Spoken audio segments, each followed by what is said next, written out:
Hello, I am Priscilla. The title of my article is Issues of Daily Living for a Person with Mental Illnesses. So there are a few issues that has been discussed in this article, which are poverty, employment, housing and homelessness, also education. So the first point is poverty. In this term, the first statement that I read in that article was the most essential element for well-being and health are adequate income from employment, healthy diet, comfortable and safe housing, and good health. So in this article, the researcher, they refer disabled people as mental health consumer. This is because people with mental disabilities, they consume the service of mental health provider. Okay, so in Malaysia, poverty is shown by most of disabled people, and it is claimed to be their greatest challenge in life. So, Jabatan Kebajikan Masyarakat, or also known as Social Welfare Department, they help these minorities with financial assistance in terms of monetary value every month. However, this monetary aid is not enough for them to afford house, cars, and other assets in life.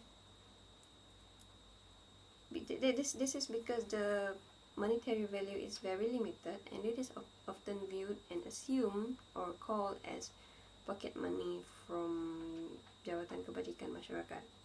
So the next issue is employment.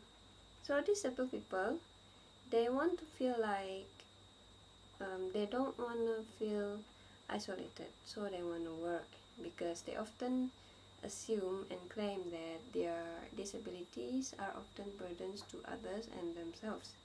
So when they work, indirectly working, it helps disabled people to develop their self-esteem, develop their personal growth, and it helps them to gain more income and lead to socialization. This is because if they don't socialize, they will tend to get isolated, because they don't reach out to other people, they don't communicate with other people who are normal, who are not disabled like them, and hence this will lead to stigmatization, isolation, and hence this will cause the disabled people to retard in terms of personal growth. So most organizations, although it is very limited, but they offer job opportunities to disabled people depending on their disabilities. Whether it is severe or whether they can cope with their disabilities, it depends on the organization and on the disabled individual itself. The next issue is housing and homelessness. As we can see, often cases in Malaysia, disabled people they live with their nuclear family, their parents, their siblings. They often live with their own family. This is because nobody else, no other strangers, no other relatives who can take care of them as well as their own family. Am I right? Okay, that is right. Okay, that is the next point is homelessness. Even though it is very rare to find homeless people in Sarawak, but there are quite a number of homeless people, and often we meet homeless people. They are always either mentally disabled or physically disabled, either two often.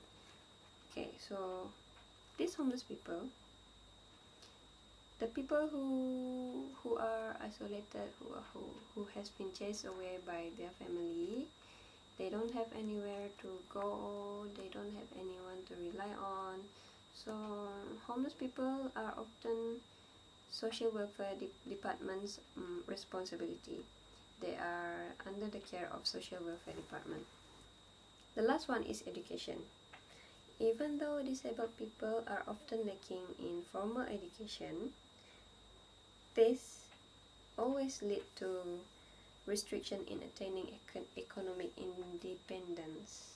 Okay, so when they are lacking in formal education, they cannot find a way on how to develop themselves, how to cope with their disabilities, and how to function normally like other people despite of their disabilities. So because of their disabilities, mental and physically, they are often isolated by others due to their differences.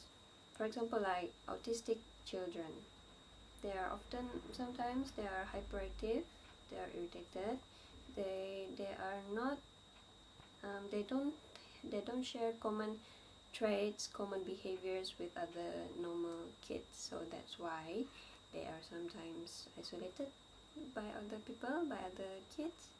And when they are isolated, they don't feel like they belong to that group, and hence they don't want to go to school.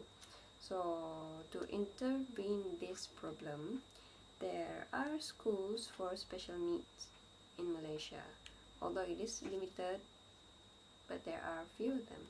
So in conclusion, it doesn't matter of what disabilities a person has, either it is mental disabilities, physical disabilities. If they can find a way to cope with their disabilities and function like normal people, hence it shouldn't be a problem for them. So that's all for me. Thank you.